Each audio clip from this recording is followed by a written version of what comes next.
It's two dudes with attitudes, let's go.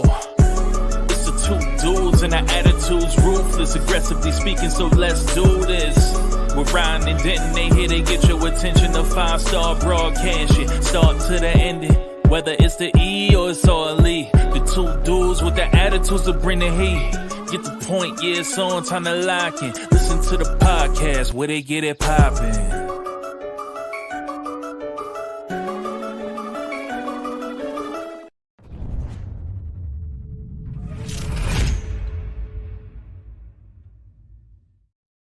It's two dudes with an attitude, the wrestling podcast, and this is our AEW edition. And always, two dudes with attitudes brings you Ryan enjoys wrestling in the Heartbreak Dude Denton. What's going on, Ryan? You excited to talk some AEW this week? Yeah, we got a lot to talk about. We didn't talk about last week's episode because I was on vacation. So, very controversial ending to AEW Wrestle Dream, which we didn't like I said, we didn't get into, but people on X were, I don't get it, man. I don't understand. We want AEW to tell stories, so they end their pay-per-view with a story and everyone wants to dog it. It made no sense to me, but we've moved on from that, and we're still kind of suffering the fallout from that. So I'm ready to break it all down like DX.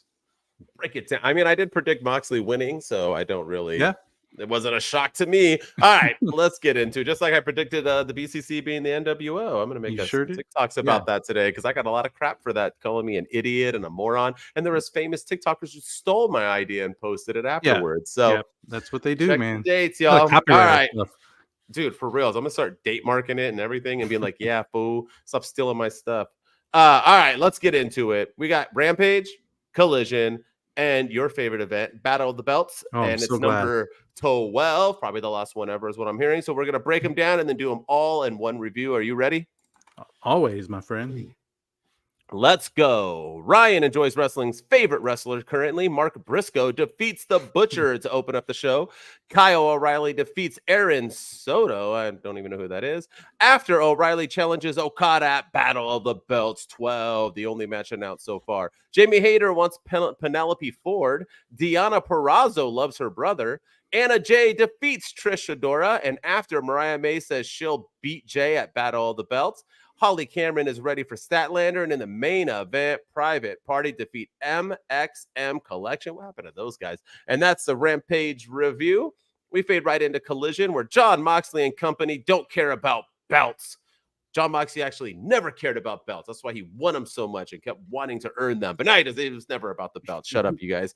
And here he is, the takeover. He's going to take over. I remember there was a company once that wanted to take over, and then they had to find a savior.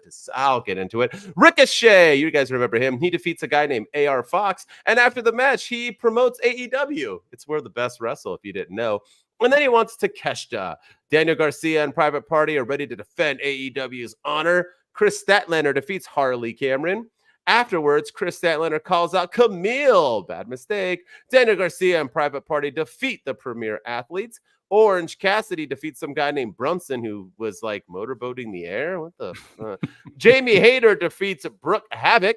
Afterwards, Penelope Ford basically calls her out. I don't know. Says she's a traitor. I thought she was a babyface. I don't know. Orange Cassidy tells Daniel Garcia he's no leader. Cool. Kyle Fletcher wins a squash match, and he's going to talk. Or no, he defeats Atlantis Jr. Apologies. And then he says he's going to talk on Dynamite. Everyone's super excited. House of Black wins a squash match. Thunder Rosa punches Harley Cameron in the face. La Fashion? Is that what they're called? La Fashion? Is that how they say that new group with Beast Mortis and all them? It's La Fashion, I think.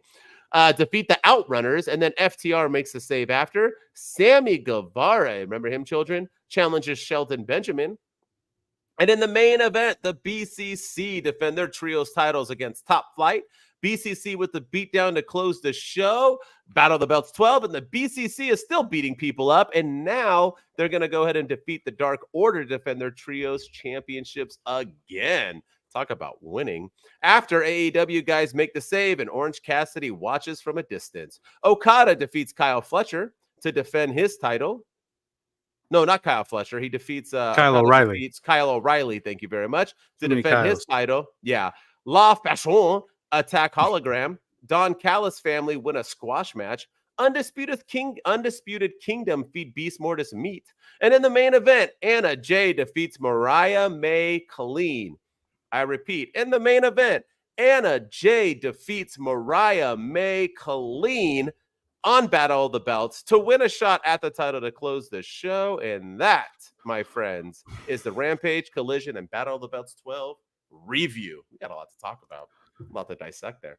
Yeah, there's a lot. I don't even know where to begin, but we'll start with Rampage, then we'll go to Collision, then we'll go to BOT. But like you said in your recap there, eloquently stated, what the hell happened to pure MXM collection? What has gotten, like, these guys came in with such buzz and such hype, and I mean, you talk about trying to rebuild the tag team division, and these guys were brought in to help do just that. And I feel like now they're taking loss after loss. Now they did lose to the Acclaimed a couple of weeks ago, and that's a good loss, but they're losing now to just randos. And then you also have the grizzled young veterans who are losing all the time. And it's just like you're not doing anything for your tag division by having these tag teams come in just to lose. I understand putting people over, but still, I don't get it. Yeah. I mean, obviously, what AEW does best is that they pick a person they want to promote, and then they promote the crap out of them, and they don't care about anybody else. So they wanted to promote MXM Collection, and then they kind of were like, never mind. So now we're just going to do Private Party. So Private Party is going to be on Rampage, Collision, Battle of the Belts, Dynamite, house shows, live events. Are going to beat everybody because that's who we want to push right now, and everybody else doesn't matter. And it's always kind of weird, but okay. Yeah. Go ahead. You like it? I'm fine with Private Party, but don't have them wrestle at the expense of MXM Collection. Keep them separate. I agree. Put Private Party against. You had House of Black job a bunch of people, or squash some people. Maybe have Private Party face some jobber tag teams and keep them separate. That way you can build another strong tag team in your division. Yeah, I mean they did beat the jobbers. Yeah, they on Collision, they beat the Premier Athletes, who are the jobbers of Collision. And that's why else your point is valid, because why have them even face MXM Collection then on Rampage if you're just going to have them beat another group on Collision? You might as well just have them just beat Premier Athletes and then move on with your life. I know it's a trios match, but that doesn't count in AEW. No. A win is a win in AEW. Yeah, I fully agree with you on that. What do you like about Jon Moxley and company being on Collision, huh? They were on Collision and Battle of the Belts, man. Yeah, I did like that. I like that there was a continuation from last week's episode of Dynamite into Collision. All the hype about Jon Moxley and the BCC and the guy from Dark Order pretending to be the T-1000 chasing after the pickup truck. Gosh, so stupid. Yes, but I did like that there was continuation into Collision. I'm glad we didn't have to wait a week to, it proves that I think they're trying to build Collision into, their B show and make them kind of feed into each other, which we've talked about before, that's something that they need to keep doing. And I like Moxley being on the show. I liked the whole angle with Orange Cassidy, and his leadership being questioned, and, Daniel Garcia taking a step up in this. And so I'm digging everything that they did on this. And then it also fed into Battle of the Belts, which I also really enjoyed. Literally beat the crap out of people from one show to the other, defended their titles at the end of a show and at the start of a show. Great stuff. And I've seen a lot of people on the internet complaining about it, that like, oh, you're just going to have the BCC beat everybody up and it just makes AEW look weak. It's so stupid. These have to be people who did not watch the Attitude Era. Yeah, you guys not remember DX, man. And NWO? That's what the NWO did. And they're the biggest faction of all time. This is literally Wrestling 101 and how you book people. They're going to get their comeuppance, but you got to continue to whoop everybody's ass to get thus comeuppance. To make it feel important when they do. Yeah. Yeah, we can get more of that in Dynamite. But I did too. I didn't like Moxley's reasonings that he doesn't care about belts and yada. Like, yes, you do. All you ever did was care about belts. So, and if you cared about the belt enough to take away from Bryan Danielson, you wanted the title shot. If you didn't care about belts, you could have just beat up Bryan Danielson for funsies. You didn't need a championship. So you do care about belts, and your boys are still wearing their belts. So he's not wearing, like, it's in the briefcase, obviously. Yeah, but it hasn't been. Yeah, so. But you do care. Don't say you don't. That's like people who post like, I don't care about WWE, but why is Cody Rhodes not getting good pushes? And why are we like? I'm never watching again. Hey guys, here's my Raw recap this week. Yeah. Don't say you don't care when you talk. If you're talking about it, then you effing care, you morons.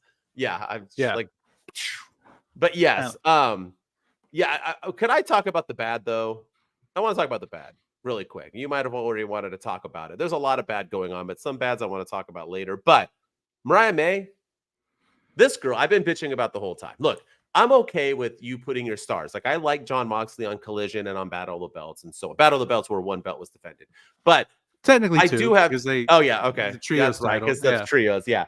But you're gonna have Mariah May win, and arguably, it's top 3. People can say it's number 1. Biggest feud you had with her and Toni Storm. It could be Hangman and Swerve or other people that you can add in there. But it's the top 3 biggest rivalries you've had possibly ever. And you have her beat Toni Storm. And ever since then, all she has done is phenomenal announcing on Rampage and Collision and beating jobbers and having no rivalry. And then you finally give her a rivalry with Anna Jay. And what do? You have Anna Jay roll her up and beat her clean? What the hell are we doing with... Unless Anna Jay wins and beats Mariah May for the title, what was the point of this, Ryan? I don't get any sense of why you're going to have your biggest female star right now. And I've always hated these matches. So the first time you have somebody win it, you have it be Mariah May losing? How am I supposed to believe Mariah May's this threat? She's done absolutely nothing since she beat Toni Storm. Absolutely nothing. Yeah. And, I would say that both of the women's champions on AEW right now feel less important than their adversaries. Kris Statlander right now is killing it, with Mercedes Moné is kind of floundering. And Anna Jay and Jamie Hayter and Penelope Ford are getting more love and attention. Willow, they're all getting more love and attention than Mariah May, who is the AEW women's champion. I don't understand this logic. I don't understand this booking. I hate these eliminator matches, and I wish that they would be, for lack of a better term, eliminated. I thought they would go away. I will give them credit because they had a different outcome in these eliminator matches, which usually it's the champion that gets the win, and that's what makes them so stupid. But I still don't like the champion losing, because now I take her I take her extremely less seriously than I did before. And I was already on the fence with her, but she's not done anything. They really need either Toni Storm back, or they just need to boost her up. Her character has changed significantly since she won the title. I thought she was going to become the next Toni Storm and take on that gimmick and make fun of Toni Storm. But now she's just doing her own thing separately. It's just, I don't know. I don't understand it. I don't like what they're doing with Mariah May whatsoever. Me neither. And she did beat Willow, yes, who's huge, who's top 5 best female wrestlers in AEW, but it wasn't built. It just came out of nowhere. She beat her in a lackluster match and then moved on with her. That's not what I'm talking about. She needs good wins. She needs to, like you said, she should have been mocking Toni Storm the entire way and beating and having good rivalries while doing it. So when Toni Storm returns, it's all built up. It's called storytelling. And when we talk about Dynamite, I'm going to get into storytelling, because Dynamite was really good at bad storytelling and good storytelling when we get there. But I had to say Battle of the Belts. I'm happy that we are done with it. It needs to move on. I'm going to get into that later. I think Rampages is one of their last ones as well. Deonna Purrazzo, I don't know if you heard about her. That was the thing I was telling you about news, that she went on somebody's show and was blasting NXT and other organizations, talking about drama and this and that. And she never felt so insecure in an NXT locker room because there was drama. And people were like, what the are you talking? There's drama at every job. What are you what job do you go to where there's not politics and drama? Move on with it. And then she comes out and cuts a promo about loving her brother. Who's her brother? What was that? This came out of nowhere. And Deonna Purrazzo could be a star, but for one, she needs to not talk. Don't talk bad about NXT like it was. I've never heard anybody claim that NXT was a bad environment. I've only heard great things about NXT. So just because you weren't being pushed and other people were, and you want to claim politics, keep that to yourself and your friends. You don't throw that out into the universe. I thought it was a huge miss for Deonna Purrazzo right now, especially with her talking about her brother. Like, yeah, it all feels very. I'm trying to find the article right now that it was the Chris Van Fleet guy that she talked to. Oh, again, Chris Van Fleet, who just had a good sit down with Daddy Dom, y'all. Check it out. Good shit. Yeah. But yeah, I don't understand this. I don't get why.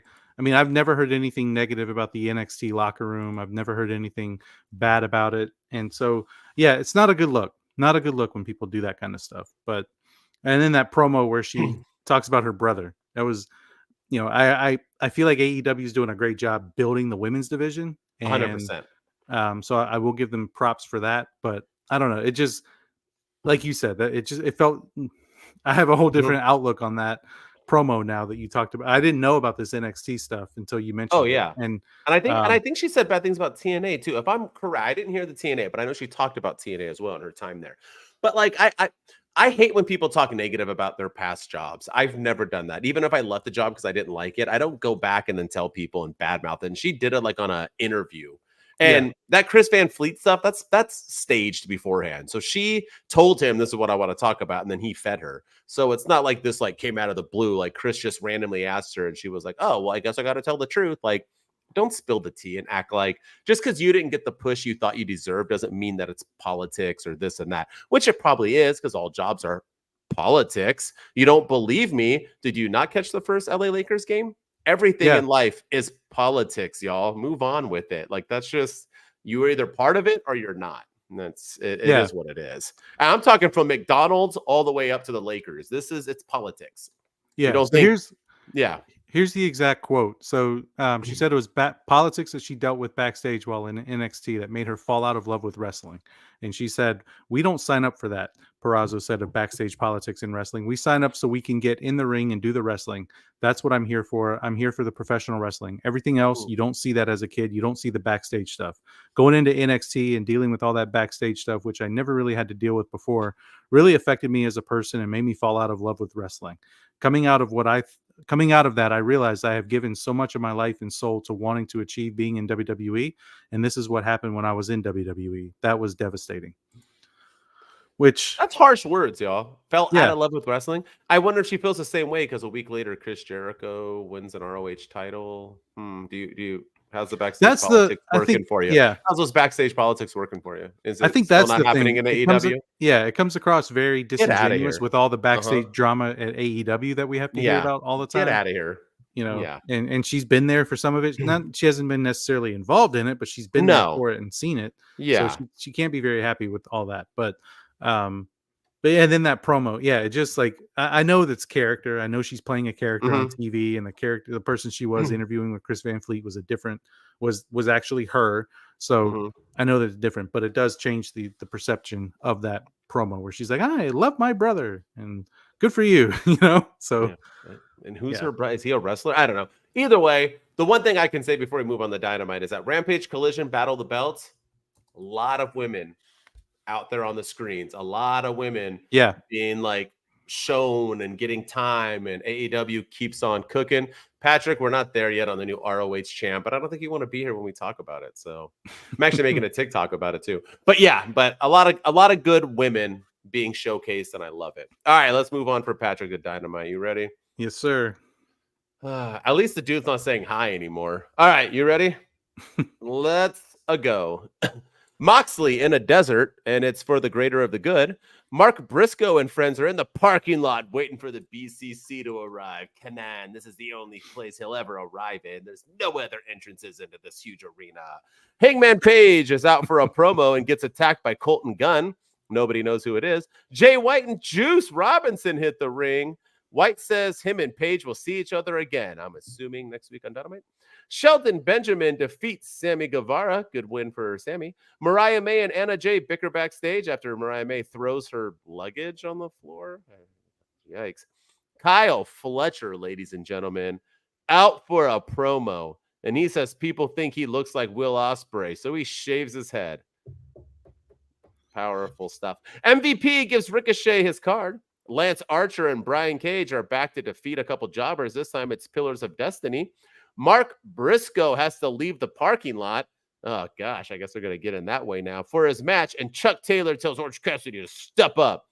Chris Jericho, Patrick, hi, guys, defeats Mark Briscoe to win the ROH title for the umpteenth time. And guess what? I'm assuming he's doing it to push a new, younger star. So out comes Ishii to challenge him next. Adam Cole out for a promo, and the Undisputed Era cut him off to basically say they're all friends. So they're all good guys now. What the f is happening? MJF pops up on the screen, getting a massage. And I'll get into this whole promo deeply after this, says that Strong or Cole have to win 3 matches in a row to face him at Full Gear. I'm trying to remember if anyone's ever done this before, where they're like a person and they're making somebody earn it to eventually battle them. Oh, that's right. It's been MJF. Every single feud he's ever had. Thank you, MJF, for coming up with fantastic new ideas. Hayter wants to fight Ford in 2 weeks. House of Black beat jobbers again. That's twice, ladies and gentlemen. But don't worry, the worst House of Black member challenges Adam Cole, and they have a super awkward confrontation backstage that literally made me feel uncomfortable. Camille defeats Queen Amanada barely. Queen Amanada was putting in the work on somebody who's supposed to be a monster. And afterwards, Statlander hits the ring, and she gets laid out. The patriarchy, baby, hit the parking lot and go to the ring. Hook attacks them, so I'm assuming they're Taz's. I don't know. But he ends up getting laid out with the help from Kip Sabian. And in the main event, Daniel Garcia, Private Party defeat the Elite. After the match, Private Party challenge the Young Bucks to a tag title match. And if they lose, Private Party break up again, because I'm pretty sure they've been broken up for the past few years and they just got back together. The BCC hit the ring and attack. They put a chair around Chuck Taylor's neck and Claudio stomps on it. Orange Cassidy hits the ring and he's all in his thoughts, while the Elite watch and do nothing to close the show. And that's the Dynamite review. Drink it in, man. I'm a wizard. Can't feel his fingers. Oh, man. I don't even know where to begin. This Dynamite was all over the place. Let's go into the Jericho stuff, because I know Patrick, he's here for it. He's here now. Let's talk about it. Let's drink it in, man. I just want to know why. Like, why? I mean, he's the Nueve now. I mean, I've heard rumblings that maybe they did this, but they said this last time and it didn't come to fruition. But maybe they did this because ROH is getting a TV deal, and they want Jericho to be the champion on television. But same rumors, yeah. They also said that when he was the Ocho and he won the ROH title, and they didn't have a TV deal. So I don't understand. The match was fine. I will give Big Bill his props. Big Bill is super over with the crowd, and I felt like this was the perfect time to have Big Bill break away from the learning tree and beat down Chris Jericho. I know he will, but this felt like that's who's going to win the ROH title. Don't worry. I know, but this felt very much like the time to cost Chris Jericho the match, and then have a non-title feud for it and keep the belt on Mark Briscoe somehow. But there's a lot of things I don't like about this. I love Chris Jericho. I'm a Jericho-holic. He's one of my all-time favorites, but the last couple of years in AEW has just not been my favorite. The learning tree gimmick grew on me for a little bit, and now I'm kind of over it again. And now he's the ROH champion, and I don't want him holding titles. I want him doing what he was supposed to be doing, and that's putting over younger talent. And I know he will. He always has to win the first match and whatever, and then he'll put over somebody else. And then the ROH title being defended on AEW television. Can we please stop with this? Like, we have a hard time, getting certain people on screen. Like, where's Britt Baker? Where is the rest of, where's Darby Allin right now? We don't have room for Ricky Starks on, and I know there's a bunch of backstage stuff with him, but we have to have room for Chris Jericho in an ROH match. There's a lot about this I don't like. Why don't they promote any of the other ROH champions on Dynamite? I mean, Brian Cage won the ROH television champion, and they don't talk about it 100 times like they do. He was wearing it. He wears it, but he doesn't. Who's ROH Women's Champion? I forget. She's supposed to be like the best female wrestler right now. Athena. What's her name? Yeah. Oh, that's right. Yeah, but we never Yes, see you her. do. Yeah, exactly. That's my point. Like she's trapped on actual ROH. Meanwhile, Jericho's on AEW with the ROH championship. It's just I don't understand. For all the stuff they do with the women's division, promoting it, hyping it, building it, they can't get one of their best women on television because they have to make room for. There's just a lot about this I don't like. Nobody needs to be defending ROH titles on AEW. Nobody. Mark Briscoe, Chris Jericho, doesn't matter. They need to do what WWE does with NXT. They could be in the audience. They'll show it. Chris Jericho, ROH World Heavyweight Champion. Hi, guys. And that's it. If you want to be the ROH champion, then you keep your ass on ROH. If you want ROH to feel important, then get it a TV deal and move it on. If not, then get rid of it. We don't need ROH. Keep it for its library. What's the point of having this organization? And I'm going to get into that with AEW pretty soon in our highs and lows. But my thing is that here's the thing, right? Mark Briscoe didn't need to have that title. No. Chris Jericho doesn't need to have that title. So who really gives a shit? Briscoe's going to move on to the feud for the greater of the good against the NWO, and they're going to do their damn thing. And it is what it is. But Chris Jericho, we need to stop with like believing the fact that Chris Jericho is doing things for other wrestlers, because he's not.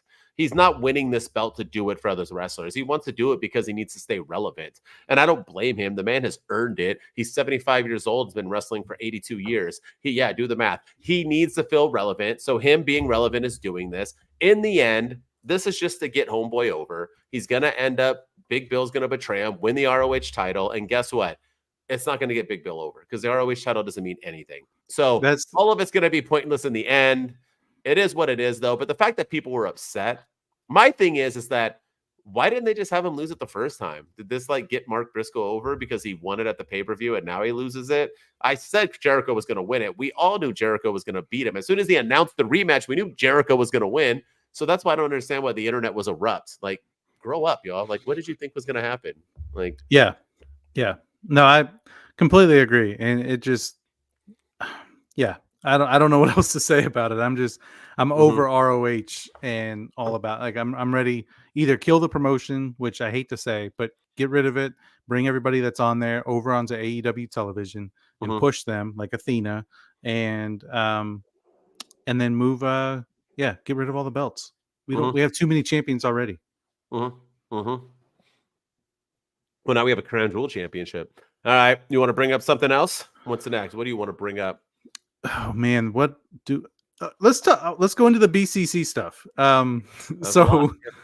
Oh my gosh, I feel like this one was probably the worst. Like I've enjoyed the beatdowns. I've enjoyed the BCC beating down everybody and the fights and everything. But this was just, I feel like this one was the worst of all of them. Just because of how stupid it was. Because all the first of all, I want the baby faces that were outside of the arena. Like, okay, first of all, they look like fans that were waiting for an autograph when the BCC shows up. Like they didn't look like professional wrestlers, and I hate the body shame people, but they didn't. They looked like normal people that were backstage ready to fight or trying to fight people. Number one, but number two, there's like multiple entrances into the building, like you said. Number three, like they had to leave to go in. Like Chuck Taylor came out to get Orange Cassidy and Mark Briscoe. Hey, your match is up next. You got to get ready. And it's just like, huh? And then all of the stuff was really, and then like, but then the other thing that was weird about it was all the baby faces in the arena, like Adam Cole and Jay White. They're in the arena acting like there's nothing going on outside of the arena. It was just, all of it was just very, very bizarre. It felt like I understand there's other stories going on in AEW, and that's not the only story, but it's the main story, and it's the one that concluded their pay-per-view. So I feel like there should have been a little bit more, I don't know, like when the Wyatt Six attacked everybody backstage, and then the next week everyone was all fine and dandy, everything was good. There was no real follow up from that. Chad Gable was alive. He miraculously survived that beatdown, and that was very odd. And this was kind of reminiscent of that. Like you have Jay White in the ring. He's not talking about what's going on. He opens the show with it. We have Adam Cole, who was in the back, he was in the ring at the beatdown at the end of Wrestle Dream. He's not talking about what's going on outside. It was all just very, very bizarre. And then Jon Moxley comes in wearing like a disguise, like we don't know it's him. Like he was in all black, and then the BCC shows up like in their normal get up and everything from the audience. I don't know. This was just really stupid. And then we waited all that. They did a promotional thing that said Mox is here on like all over X. Like Mox is here. And I'm like, okay. We wait for Mox to come, and they beat up Chuck Taylor. Of all people, Chuck Taylor, not Christopher Daniels, not Tony Khan, not not Bryan Danielson's son, not Evil Uno, not any, just Chuck Taylor, a guy who hasn't been wrestling in like a long time, and he can't even wrestle anymore. I mean, the beatdown was vicious, it was cool, and I know it's a way to get Orange Cassidy over, but this was just I don't know, this was a miss for me. Yeah, minus Mox and the BCC coming straight from WWE and invading AEW. This is 100% step-by-step the NWO. Let me explain. This. For one, the good guys look like idiots. They always did in the WCW as well. They came out, did stupid things, covered up entrances. Womp womp. They were just walking into the crowd, buying tickets, so on and so on. I mean, my favorite part was the fact that the announcers announced that, like, oh, Moxley must have been backstage hiding in a black hoodie.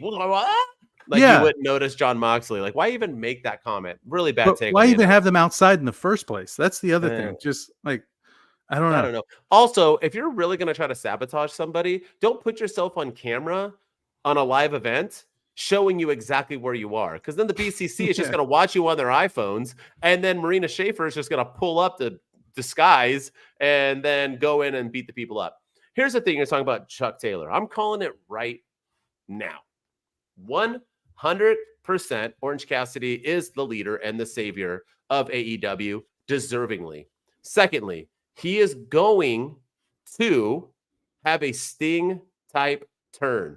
You heard it here first. He is going to disappear pretty soon because he can't handle it, because he's not the leader, and then he's going to come back however months later in a whole different persona. I'm not saying he's going to look like the Crow, but he's going to come back as the BCC has been defending their title and beating everybody up, and Orange Cassidy is going to be the savior, and he's going to win his first ever AEW World Heavyweight Championship, bringing the title back to AEW a la Sting. This is 100% happening. Write it down, take a picture, record me, do whatever. This is facts. This isn't me. This is 100% what is going to happen. This motherfucker will be in the rafters, randomly building up to it. Quote me. This is 100% what is happening. Orange Cassidy deserves it.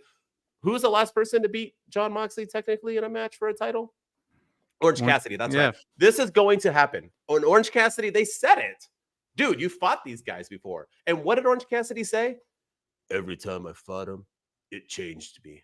So guess what's going to happen? He's going to get beat up pretty soon. He's going to disappear. And what's going to happen? It's going to change me. And he's coming back as a whole different person. He will win that damn title. Yeah. Put your money on it. I love it, ladies and gentlemen. I love that. And I think that's a fair theory. I don't think they're going to do that, but 100% they're doing it. It's happening. Write it down. I feel like they're doing it for Darby Allin.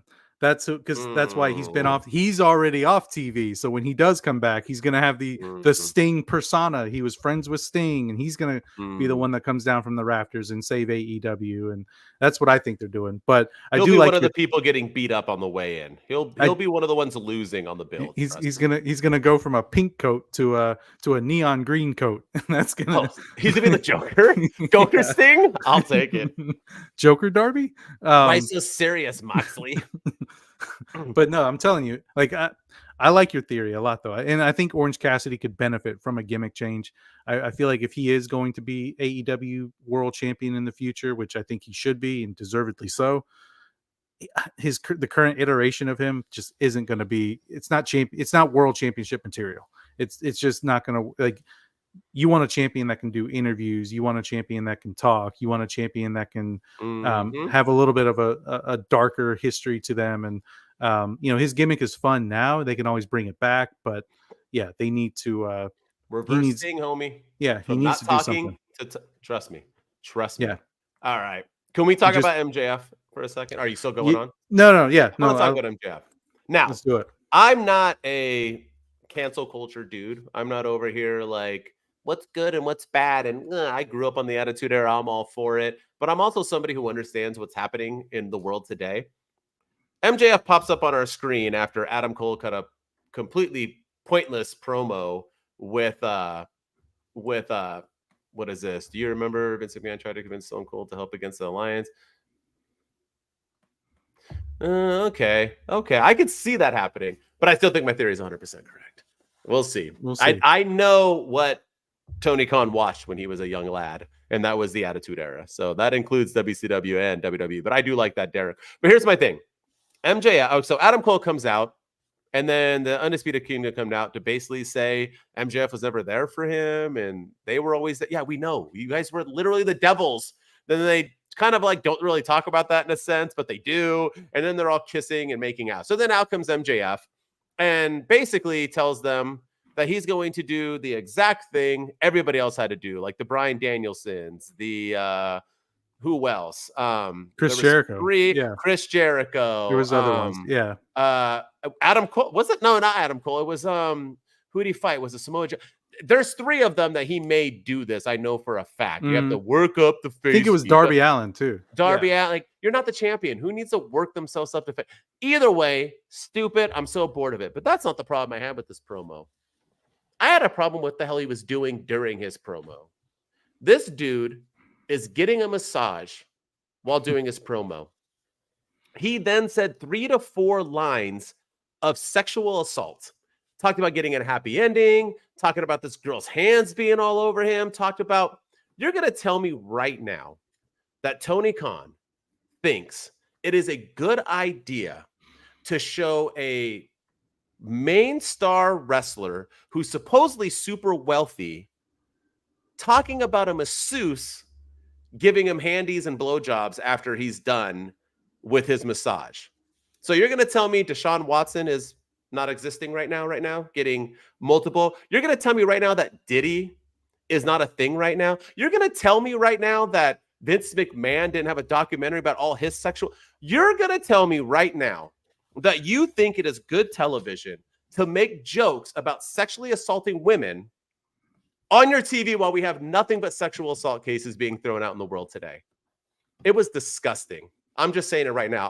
I'm the biggest MJF fan. I dress up like him at every AEW event. I might throw my shit away. I think it was stupid. It's childish. MJF needs to wake up. I get that he's trying to be that dude, but you can be that dude without being that dude. How did that, like, there's so many angles he could have went to be like, go back to sitting in your chair and smoking a cigar. Maybe I'm over. Maybe I haven't heard anybody else say this, but I thought it was straight freaking stupid. The end. Like, stupid. That's all I got to say. You got to do better, Tony Khan. He did. I saw that. Isn't he the same guy, Tony Khan? Isn't he the same guy that suspended what am I forgetting? The Acclaimed a long time ago because he made a joke about COVID in a rap and about Sam, and they were suspended and taken off TV. Why? Why is MJF not? I'm just very confused on why we have these doubles. Like, Tony Khan, dude. You see these promos beforehand. That's my rant. You can talk about how stupid it is with the gimmicks and everything because Cody, Jericho, and Punk all had to run the gauntlet. The same exact thing. But yeah, I thought it was super tasteless. Like I completely agree with you, man. I thought the whole segment was just really, really bad and stupid. And I didn't understand it. I'm trying to get behind Adam Cole as a babyface. I'm trying to, find I thought his promo last week made a lot of sense. Like, he had to fight evil with evil and he had to do some dastardly things because he knew who Max really was. And now Max has revealed who he really is over the last few months. So it kind of made sense. And then this week it was just like all over the place. The Undisputed Kingdom comes out and they're kissing and making up, and Kyle O'Reilly's backstage watching it, like salivating like a lost puppy when he's already in another faction and he's trying to fight the BCC with the conglomerate. It's just what is going on here? And then it was just very and MJF having to making everyone do the exact same thing. This whole feud has reminded me that they should have never turned MJF heel in the first place. They never should have turned him heel. His heel turn right now is not working. MJF is one of my favorite wrestlers in maybe all of wrestling, but right now it's not working.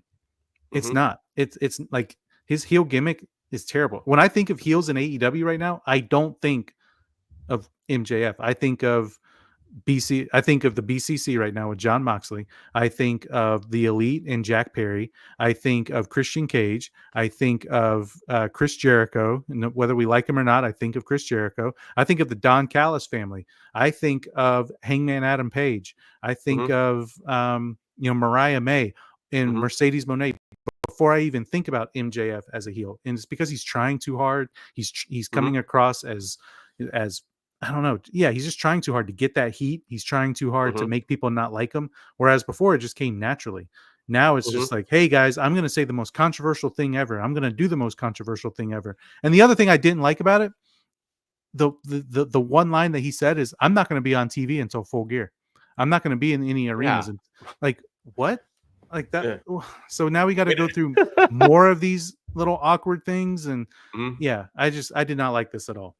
Way to keep those arenas empty until then. Fantastic job. Yeah. And I'm glad you brought up Hangman Page, because Hangman Page is shining, and him and Jay White was a huge positive of this episode. Absolutely. And Hangman is doing it without being, as our boy Derek pointed out, tone deaf. Like, you could be a villain without being gross. Like, it's not the right time. And I'm not saying because it's 2024. I'm saying it's because everything going on bad in the world right now is sexual assault cases. Why are you going to bring up getting a massage and forcing a girl to do? And yes, it's forcing, because in this day and age, if you have money and you're paying for something and you get something out of it, you're going to get hit with sexual assault. That's how life works now. So it's not like you're just out in a club asking a girl out on a date and doing your thing. No, you don't. That's how life works. Didn't we just have a pay-per-view that was, covered in controversy with Chris Jericho World's End last year, where Tony Khan had the wig on and he had to answer questions because of with Tony Storm's wig, he had to answer questions about how AEW is the safest place for women and safest place for people to work.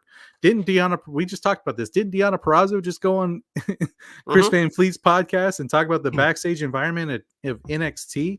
Like, how do you think she feels about this? And 100%. I mean, all the other women out there that are going through that. Like, this is just not. This whole segment was awful, gross and awful. I want to talk about one more bad thing, and then hopefully you have a good thing you want to talk about. But I want to talk about Kyle Fletcher. Okay, for a minute. Like, I like Kyle Fletcher. This is nothing against Kyle Fletcher. Okay, I think he's a great dude. He seems like a nice guy. He's good in the ring. I believe in first impressions, right? And I believe that, like, people will forever remember a first impression of you more so than they'll remember who you become, okay? And I know this isn't Kyle Fletcher's first time in the ring, but this was truly his first impression of a single star trying to blow up. So how do they have him do that? By literally throwing out dumb line after dumb line after dumb. I don't usually do this, but I want to read a couple of these lines that he hit out on here that he was talking about and what he was trying to do to push himself, because I was very surprised. And who thought this would be a good idea? So I have it right here. Sorry about the delay. So he opens up basically talking about Will Ospreay, right? This is all about Will Ospreay and his hatred and why he turned on him. That's why he was going to talk. Because everybody was on their toes about wondering what Kyle Fletcher was going to say about Will Ospreay and why he turned. So basically, one thing he said, when Fletcher arrived in AEW, people thought he was the next big thing. Can you please? He was in a tag team. He was in Aussies. When he appeared in AEW, people thought he was the next big. Who in the thought that? Nobody. Okay. And so basically then Ospreay got here, and all of a sudden he is the next Will Ospreay. So he is super angry by that because, so the crowd is sitting on their hands, not reacting because it's an awful promo. So what does he do? Tells everyone that Don Callis has bought him all the TV time he needs and they will listen to him anyway. So what does he do after that? Maybe like talk about some heat or whatever? No. He talks about literally everything that has happened with Don Callis. He goes through Okada and Will Ospreay. He goes through things. And then he brings up, and this is what I wanted to talk about storytelling. He brings up shit that has happened 2 to 3 years ago in other organizations. I am sorry, AEW nut huggers, but storytelling isn't bringing up stories that happened outside of your organization. Storytelling is what you do in the current AEW. No one cares about what happened in New Japan or Mexico or wherever they had their damn matches and their feuds back in the days. That has no relevance to now. You have them show up now and then build a story. It is a cheap way of building a story. And then Kyle Fletcher ends it by basically saying they look the same, so he shaves his head. I'm sorry.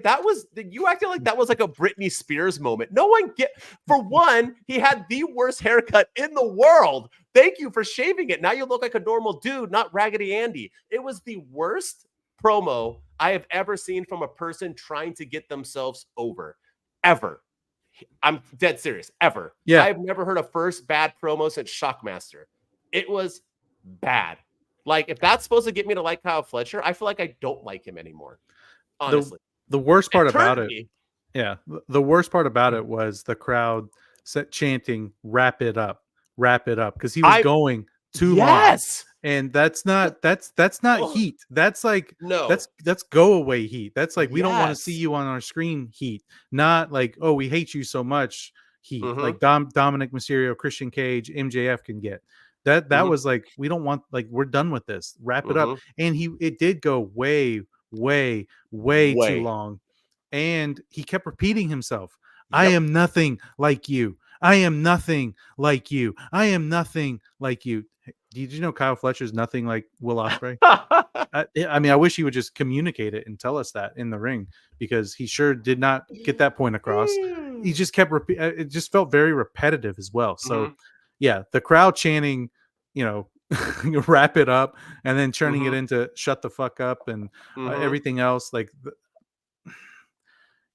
that was not a good first impression. I feel like Don Callis could have stepped in and helped take it a different way. Maybe ad-libs and stuff. Yeah, because Kyle Fletcher was struggling. You could tell it was getting to him too. And I hated that for him. But I mean, yeah, that promo just went on way too long. And I don't think he looks anything like him and Will Ospreay have, like, their hairstyles look nothing alike. Like, they have different hair. Like, his hair was bleached and Will Ospreay's hair is like, it was, all of it was weird. It was just weird. He had a bob. Who the heck dude wants a bob? Like a blonde bob. Like, you shaved your head off? Thank you. I'm sure your girlfriend, if you had one, told you to do that. Or his mom. I do want to end on a positive, because we've been ripping this episode. Let's talk about Private Party and the Young Bucks to end it before we get into our segments. I know we got to wrap it up. Well said, Derek. 100%. Yeah, I feel like absolutely. I'm a smart wrestling fan, but AEW assumes you should know everything from PD. Yes, always. And they don't give you any background. They're just like, they just bring it up, and then it's like, oh, I'm supposed to remember. Like, I'm sorry. I watch WWE and AEW every episode, every pay-per-view, everything. If you honestly asked me 3 months ago of a feud, I would probably not remember. And I watch it all. I take notes. I do a podcast. I TikTok. It's not like my brain is just like an encyclopedia of. I'm not Santi. I can't just like.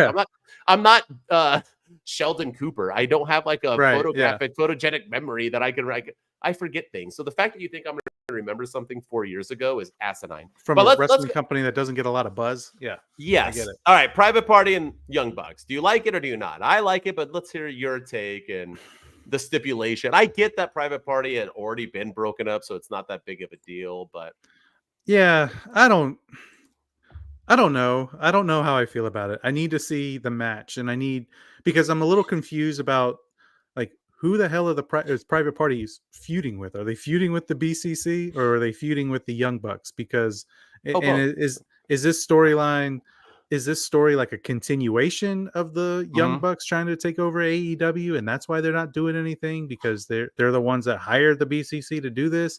Or have they just completely forgotten about that whole thing and this is something completely separate?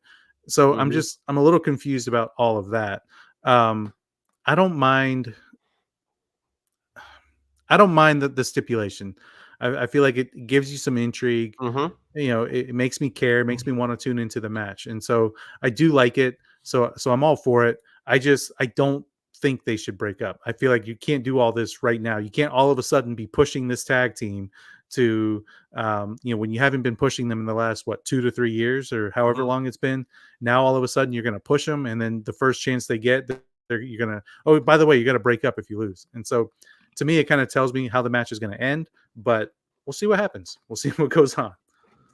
Like you said, I like it because it's a cool stipulation, and these stipulations, whenever they happen, though, private party should win. That's the point of the stipulation. But I'm almost 100% sure that the Young Bucks are going to win again and break up this group for no freaking reason. One of them's going to join the BCC, or one of them's going to join the Elite. Yeah, the Elite. That dude's going to join the Elite. The good one's going to join the Elite. And I just I can just smell the booking. And it doesn't need to happen. Yeah.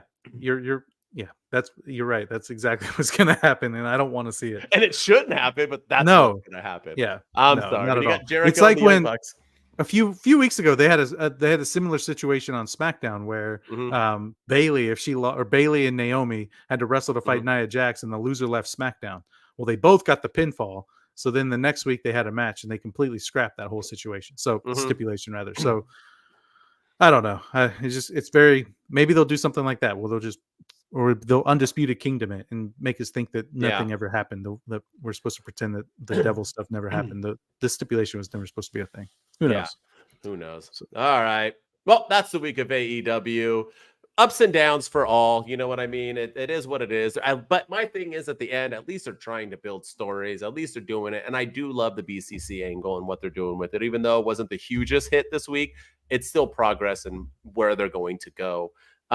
Let's get into it, man. Our segment. We don't got a song for it, right? No, we do. Let's go. There you go. This is highs and lows. It's time for the list. Who's killing it and who should probably go and sit? You're the best getting listed up high as hell. It's for the lows. They can come up here and take a L. Yes, they got their fingers on the button. Yeah, never sweat the mid, just the best and who run it. I'ma let them chill, let them run through the list of names. This is highs and lows. Go ahead and do your thing. All right, we got to get through these highs and lows. Yeah, we'll be. All right, what's your first high? I'm gonna go the use of Shelton Benjamin so far in AEW. I love how he's been used. I might even say it. He's only been in AEW for 2 weeks, but he's already more impressive in his 2-week run in AEW than he ever was in the WWE. So kudos to them for using him properly. They're making him feel important. I kind of like that they're letting him get some shine in the ring and some shine backstage with MVP before Bobby Lashley comes in. If Bobby Lashley's even still coming in, we don't really know that for sure. But I like that they're treating Shelton Benjamin like a big deal and making him feel important before and before he goes off and does his own thing and starts getting some actual rivalries going on. So kudos to AEW for the way they're treating and presenting Shelton Benjamin on their television. Well said. Great. And finally, a WWE guy's coming over, actually getting pushed correctly. And by the way, he beats Swerve Strickland next week with the help of Bobby Lashley. So you think, yeah, there it is. I hope that they're not gonna have Bobby lose already. What's the point? Yeah, no, I just hope that Bobby that they continue keeping Shelton Benjamin strong and booking him strong, and that Bobby Lashley doesn't come in and he gets all the shine now. I want them all to get the shine. Yeah, and I hope they take Ricochet because he needs to stop talking. He needs just to be in a group and win matches. Yeah, we didn't even talk about that. It's awful. We don't have to. All right, my high is the BCC. I'm sorry to break it to you, but the BCC is the jam. I know people are saying they're stealing ideas and this and that, but Jon Moxley is cutting better promos than he's ever cut before. The BCC looks strong. They feel like a threat. I'm glad they're beating everybody up, and everybody steals from each other. Sorry to break it to you, kids, but every movie you watch nowadays, every movie is either a stolen idea or a remake. That's just, we don't have original ideas anymore, so it's A-okay. I'm loving the BCC, and they're really the only things I've been watching right now other than Shelton Benjamin that I've been enjoying. So, yeah, that's true. And Shelton Benjamin's 2-week run has been good to see, but AEW has a tendency to start strong and then drop off. Let's hope that doesn't continue. Word. All right. Yeah, no, you're right, man. The BCC they're killing it, and they're probably the most intriguing thing about AEW at the moment. So keep that going. Word. All right, Orange Cassidy. No, who's your next high? My other high is kind of talked about it there a little bit, but AEW's storytelling at the moment. You know, the big thing about AEW that we've criticized before is They've been known for their really good wrestling matches, but not really telling a lot of stories. But right now, it feels like everything they're doing has a story involved with it. This past episode of Dynamite had 6 matches. 2 of them were squash matches with Brian Cage and Lance Archer murdering somebody, and then House of Black just beating somebody up before they even got introduced. So technically they had 4 wrestling matches with 2 squash matches. So they're focusing more on the storytelling, and it's making the shows a bit more intriguing. They're all kind of feeding into one another now. So what's happening on Dynamite is feeding into Collision. That's feeding into Rampage now, feeding into Collision. So I'm really digging how they're doing it. Everything that on Dynamite told a story. We had the Hook and Christian Cage thing. That's telling a story. We had the Adam Cole and MJF, whether we like it or not, it's a story, and that's a long-term story that we've been waiting for the conclusion of for a while. And then Jay White, Adam Page opened up. Everything that they did had a story. So and then the BCC stuff as well. So everything they're doing is storytelling, and I'm really, really digging it at the moment because they're focusing less on the wrestling and more on the storytelling. Yeah. Good pick. Good job. And they are, whether I feel like they're going in right directions or not, they're doing it. And my opinion is just an opinion. So doesn't mean it's correct.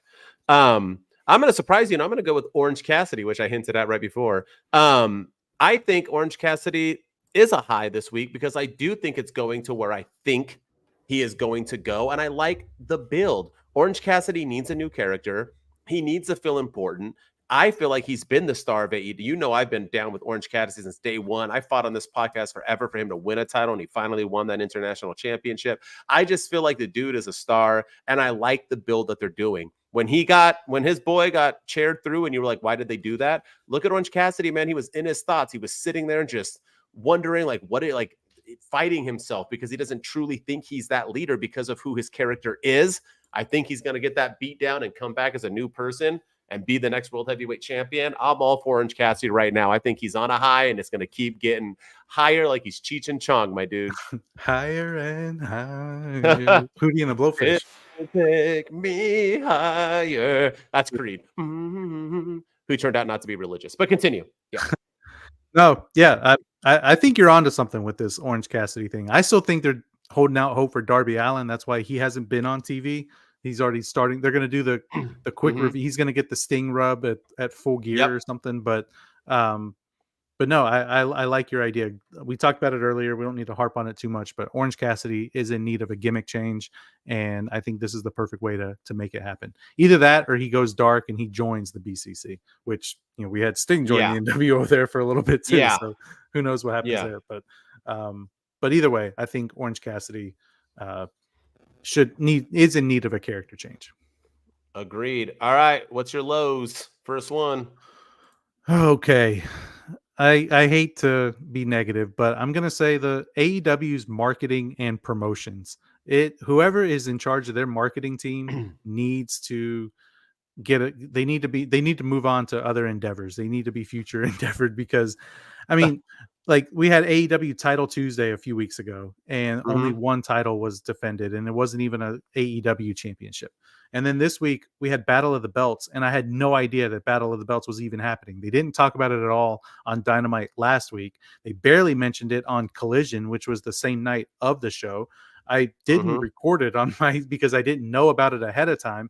So I wish that AEW, if they're going to do these 1 hour specials and stuff, I wish that they would, I know they're trying to be the alternative, but they need to market and promote the way the WWE is. I'm not saying they need to book like the WWE. They need to be different from the WWE, but book. And the thing is they have people backstage that were in the WWE. So they should know how to do this stuff. But like, we know the date of Saturday Night Main Event in WWE, and it's a special, like a 2 hour special airing on Peacock in the middle of December. So we already know that's happening, when it's happening. We know where it's happening. They should do the same thing for these Battle of the Belts events or these 1 hour specials that they're doing if they're going to continue doing them. So that way they get promoted, they get hyped, they get treated, with, we get some titles defended on these things. You get us invested as fans. And then all the other marketing and promotions with the ratings and stuff. I don't think AEW has a ratings problem. I think they have a marketing problem. I don't think they market their stuff to the right audience. I don't think I never see any promotions for AEW outside of the commercials I see on TBS when I'm watching reruns of The Big Bang Theory. I don't see any sort of promotions for AEW at all, and it's sad because they have a really good product right now, and I feel like nobody's watching it, nobody's paying attention because they don't market it.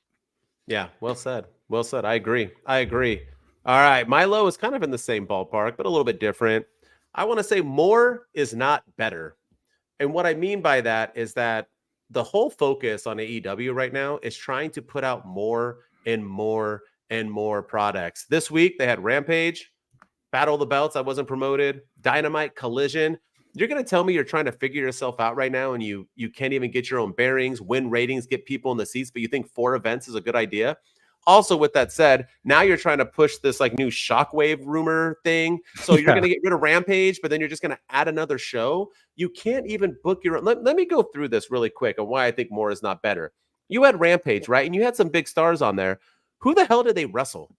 You have Mark Briscoe versus the Butcher. That did nothing. Kyle O'Reilly defeated Aaron Solo. That did nothing.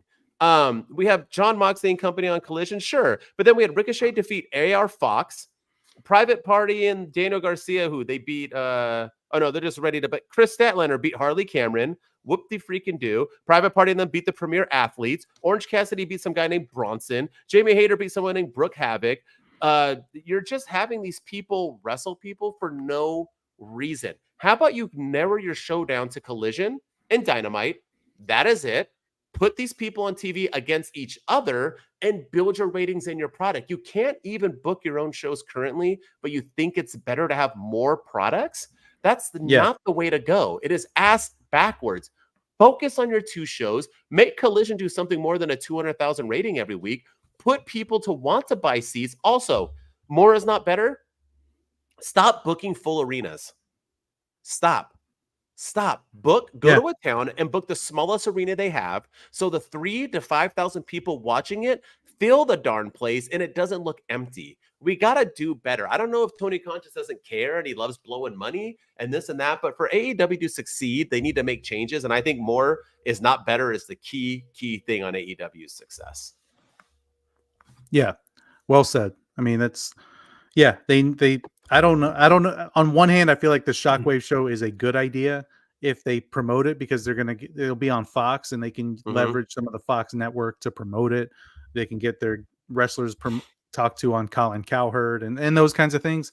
I think that would be good. But if they're going to treat it like Rampage, it's a bad idea. And it's just a waste of time. So right now, the way it is, you don't have to watch Collision and Rampage to know what's going on Dynamite. And that shouldn't be the case. I agree. All right. Should we move on to our LVDs, MVDs, or do you want to say your last least? Yeah, I have one more low and then we'll move on. All right, let's hear it. I'll be quick. But Sammy Guevara, I mean, this guy was one of the pillars and he, I talked about Shelton Benjamin having a great, impressive run so far.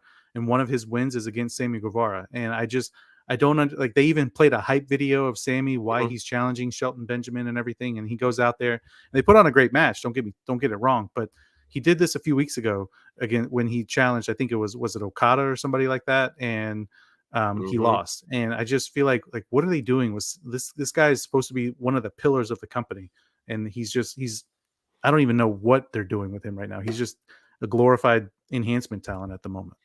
I think they don't like him. That's why I think he's the only pillar Tony Khan doesn't like. I think he wants to get rid of him, but he wants to use him still. I don't know. Maybe he'll get penta'd soon.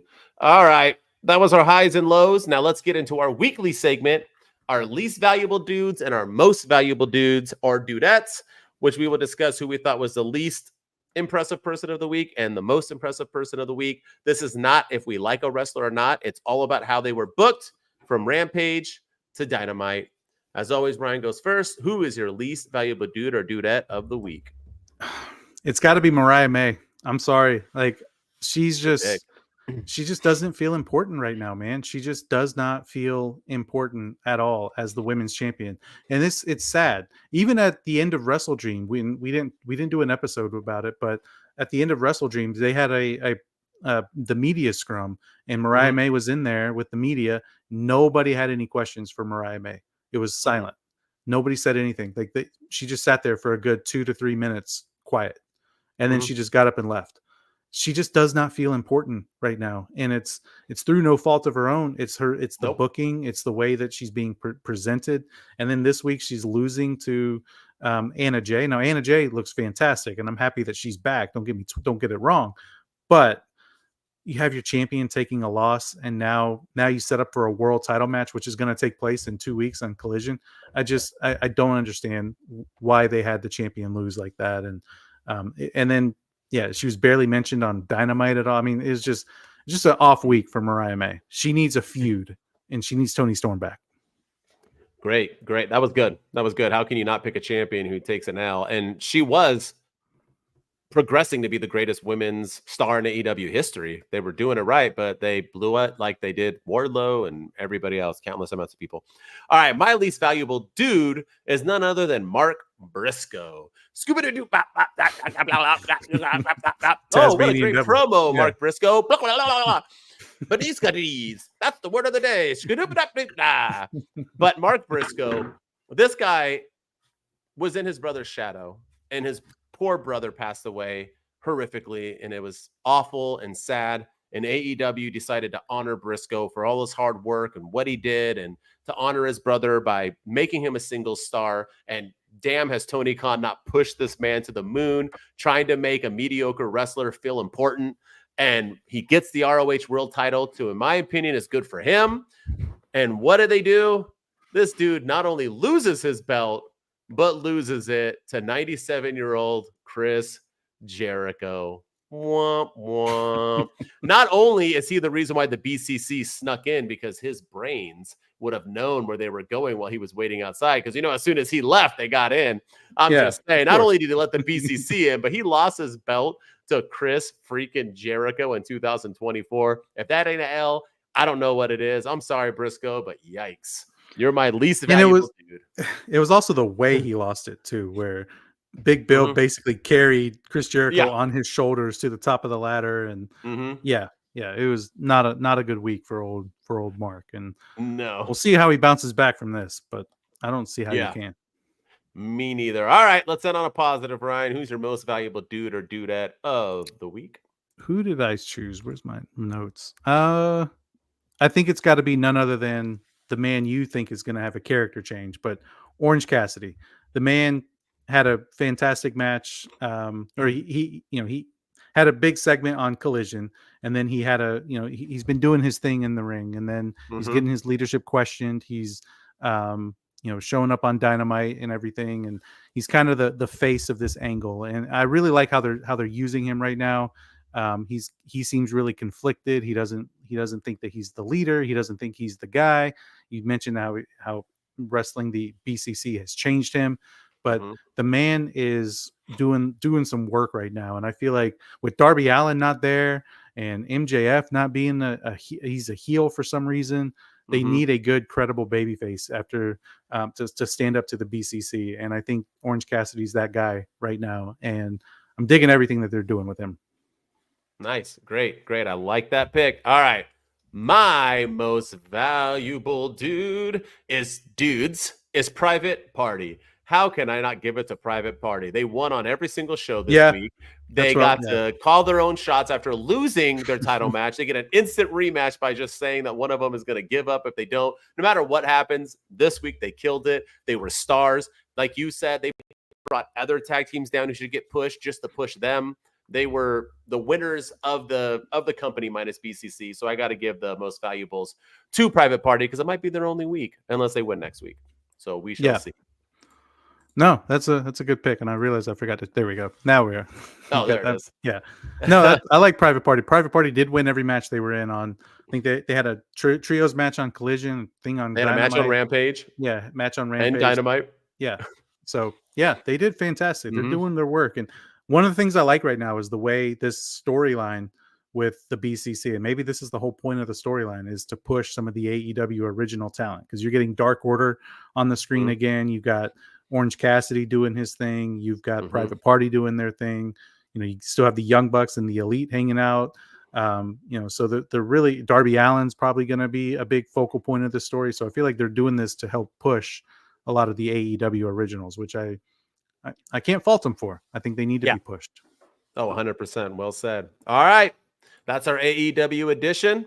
We appreciate you all for tuning in, whether you're watching it live or watching it pre-recorded. As always, give those likes and comments. Let's hear your opinions. Tell me how wrong I am not. I would love to hear it. As always, I'm cooking on TikTok right now, other social media. So if you want to see just my opinion and just listen to me ranter and see this beautiful face, you can catch me at HBD Denton on all social media devices or social media apps or whatever you want to call it. And with me, as always, is my main squeeze, my brother from another mother. Freshly squeezed. Ryan enjoys, freshly squeezed. Ryan enjoys wrestling. Go hit me up on all the social media platforms as well. I'm not quite at Denton's level, but I'm getting there. But go follow me over there. And then if you're watching us on YouTube, make sure you subscribe. We're at 1,277, I think now. We could be easily at 1,300 by the end of the month, which is next week. So I think that we can make that happen. We're on Twitch again, so follow us there. And if you're listening to us on Apple and Spotify, thank you for all the love and support. Hit us up on TikTok at 2 Dudes with Attitudes. Follow us on X at 2 Dudes PC. And as always, go leave a 5-star rating and review for your boys, the 2 Dudes with Attitudes. So tell your friends about us, help us grow, because we think we got good stuff, but we need people to listen to it and engage. I agree. 2 Dudes Wolfpack. It's the 2 dudes and the attitudes ruthless, aggressively speaking. So let's do this. We're Ryan and Denton. They here to get your attention. The 5-star broadcast shit, starting to the ending. Whether it's the E or it's all E, the 2 dudes with the attitudes that bring the heat. Get the point, yeah, it's on, time to lock in. Listen to the podcast where they get it poppin'.